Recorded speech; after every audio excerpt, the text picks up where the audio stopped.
by dint of Article 10 of the Constitution, which requires all state organs and state officers to make any decisions or apply the law and the Constitution,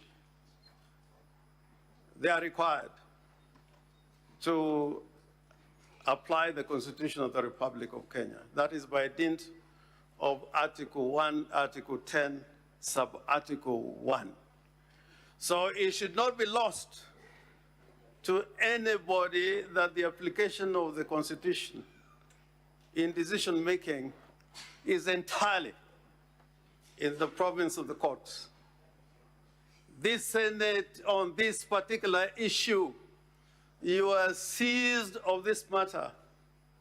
It is an exclusive jurisdiction that is granted to the Senate to undertake a trial for the impeachment and removal of a deputy governor or governor or deputy president or president. This is an exclusive jurisdiction that even the courts have spoken about many times. The courts can intervene in limited and justified occasions that merit their intervention. But it should never be lost that this is the trial court, if I may put it that way. And we also come here knowing that the Senate now is a repository of the law in regard to impeachment. All the cases involving the impeachment of governors and deputy governors that have gone to the courts have involved the participation of the Senate. So if ever we are to talk about a repository of the law regarding removal of state officers by way of impeachment, it is the Senate. And it should not be lost historically from comparative studies of various jurisdictions why this role in our constitutional design was left to the Senate. It was a decision by the framers of our Constitution that this should be an exclusive matter to be dealt by the Senate. Having said that, I was advised by the leadership of our National Assembly, who are clients, to read a certain passage from the Bible. I think I have a copy here.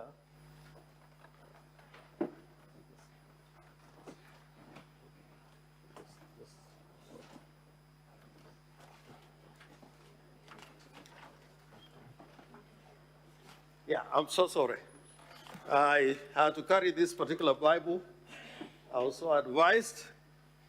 And this is, I read the Bible a lot to myself, but never in this kind of occasion. And this is the book of Exodus 22, verse 22 and 23. And I'll read both the St. James Version, which is the one I prefer because of the language, and from the Living Bible, which is in English is more appropriate. And I read, that is from the King James Version. Ye shall not afflict any widow or fatherless child,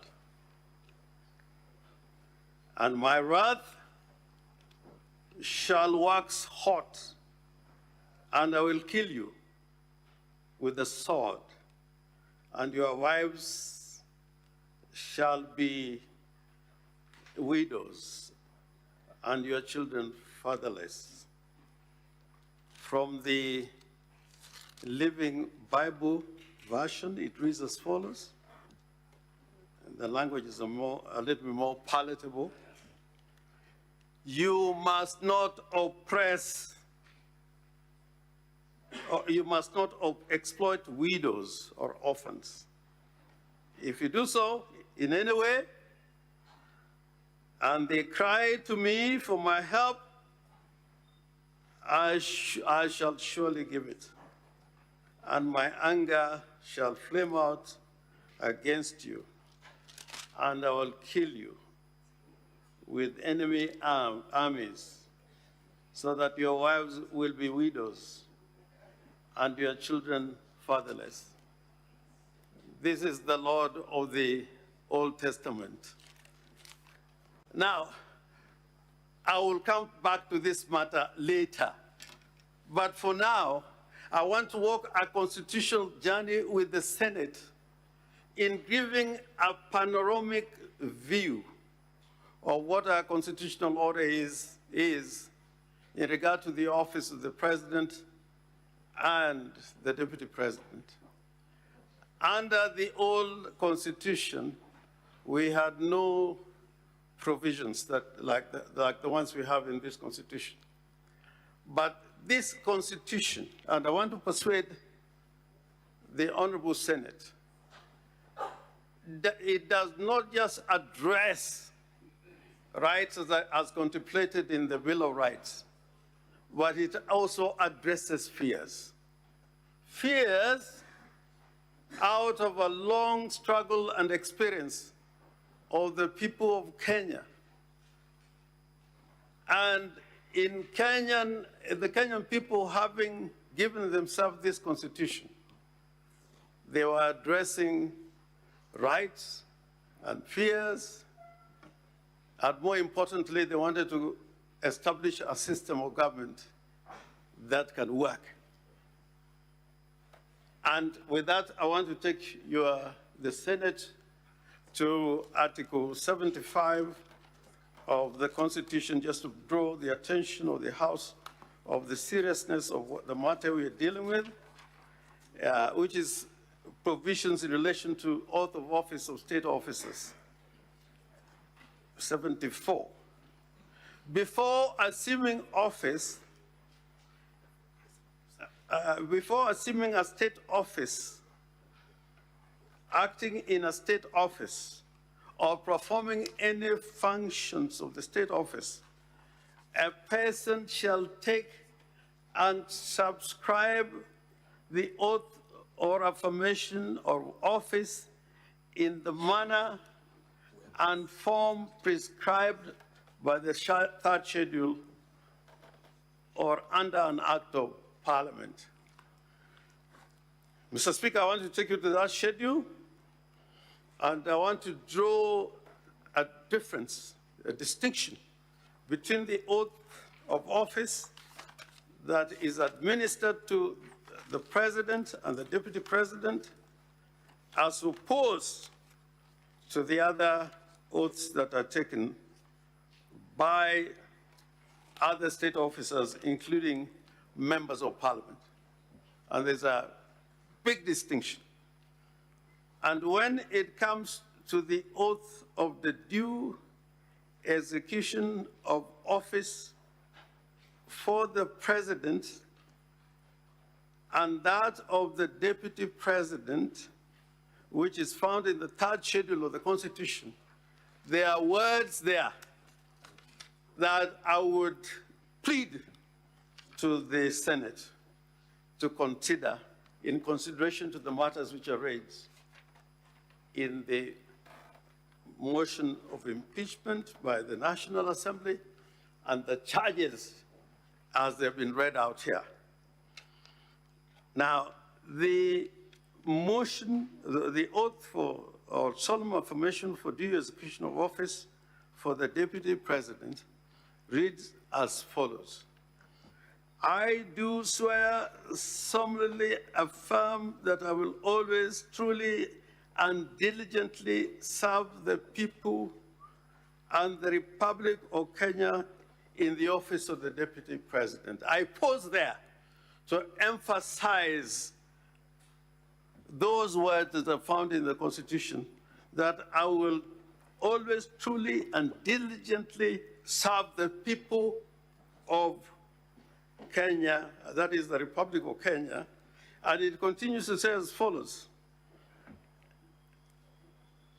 that I will diligently discharge my duties and perform my functions in the said office to the best of my judgment, that I will at all times, when so required, faithfully and truly give my counsel and advice to the President of the Republic of Kenya, and that I will do justice to all without fear. I emphasize the word doing justice to all. Those three words in the oaths and affirmations for due execution of office, which are found in the third schedule, are not contained in similar words when it comes to the Speaker of the Senate, the Speaker of the National Assembly, the Chief Justice. It only applies to the Deputy President and the President. Why am I saying this? Because if you look at the Constitution in terms of the election of the President and and the Deputy President, you'll find that, Mr. Speaker, sir, that the President and the Deputy President are elected at constituencies. And in that election, they must receive a majority of votes in at least half the constituencies in the Republic of Kenya. What I'm not trying to say, it has come out, and I say this with utmost respect, that the Deputy President who stands here on trial by the Senate would assume that he was elected to represent the interests of a certain region. Whereas the Constitution is clear, he's elected by the whole country. He's got no area to protect. Under the old Constitution, the President had to be elected from a constituency, a Vice President had to be elected from a constituency as a Member of Parliament. This Constitution has no similar provisions. And now, when you come to the functions of the Deputy President, and I think this is extremely important in the kind of relationship that there should be between the President and the Deputy President, it says so in the following words, which I need to read for clarity in terms of the Deputy President. And those are found in Article 147, that he shall be the principal assistant, deputized for the President in the execution of the President functions, and also he may be assigned duties by the President. The kind of symbiotic relationship that should exist between the President and the Deputy President is underlined in this Constitution. Now, it is uncontestable, and I think this is the issue that I want to deal with in some detail. It is uncontestable from the record that you have, even from the Deputy President, that the words he is accused to have uttered, where he alleges that Kenya is like a company existing of shareholders, that does not sit with the Constitution of the Republic of Kenya. Kenya is not a republic that is established on the basis of shareholding. It's a republic of citizens. So when a Deputy President talks about taking the interest of Watu Murima, for whatever that would mean, it is not in compliance with his constitutional remit. And the words are there. What he has said in public on this issue is very clear.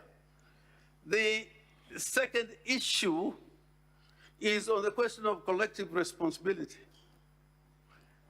You would find out from this Constitution that in nearly all the important constitutional bodies established under the Constitution, the deputy president is a member of those particular institutions or organs, like the National Security Council. So one would wonder where even the issue of the Director of Intelligence would be discussed in a public forum by the deputy president when he is the second in command in the National Security Intelligence as established under the Constitution. So I would want, and I plead with the Senate, look at the utterances of the deputy president vis-a-vis his role under the Constitution. And he has even said that where he has said certain things that are deemed to be insightful, that is protected speech. It cannot be protected speech under our Constitution, because under Article 33 of the Constitution, because of what we have undergone as a nation, Article 33, sub-article 2, has a limitation that the expressions that extend to propaganda for war, incitement to violence, hate speech, advocacy of hatred, that cannot be protected speech. Now, the other very important point, which I want to put before the Senate, sometime in February 2017, the Deputy President traveled to London,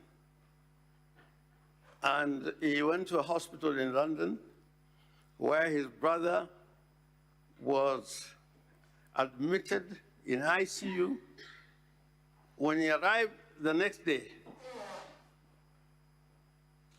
he prevailed upon his brother to execute a will. That was on the 17th of February, 2017. In that trip, there is no evidence at all that he tried to talk to doctors or physicians who are looking after his own brother. After those visits, he walked away. And 7 days later— Mr. Speaker, I rise to raise an objection. Can I proceed? Mr. Speaker, we owe the Deputy President very elementary decency.